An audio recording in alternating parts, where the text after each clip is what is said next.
Ինձ հենց այդ օրը զանգեցին իմ ընկերները Մարսելից, ասեցին, որ տես ինչ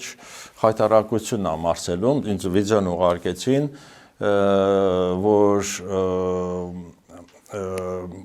կաթողիկոսին վատ են ընդունում, այնտեղ վատաբանում են, չգիտեմ, Վանկարկում էին, որ հեռացիր եւ այլն, հա, այդ մի մասը, այդ ես ինձ ուղարկեցին հենց ուղիղ եթերից, ընկերներս, Մարսելում շատ ընկերներ ունեմ եւ քանդակ ունեմ այնտեղ դրված Մարսելում, հայոց ցեղասպանության հիշատակին։ Մի խոսքով ինձ Մարսելում շատ լավ ճանաչում են։ Իսկ եկեղեցու կողմը ինչ որ վիդեոներ դրեց, որ վայ փառաբանում են ժողովուրդը բանը։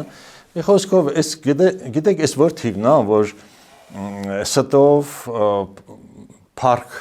ցուցադրել, ստի միջոցով ինչ որ Ֆրանսիայում թե ինչքան լավ են, չէ, լավ չեն ընդունել իրան։ Իհարկե ժողովուրդը չկար, որ նկար նրանցից մի մասը, ասենք, ազատ մասը արտահայտեց իր ազատ խոսքը, այսինքն հեռացի։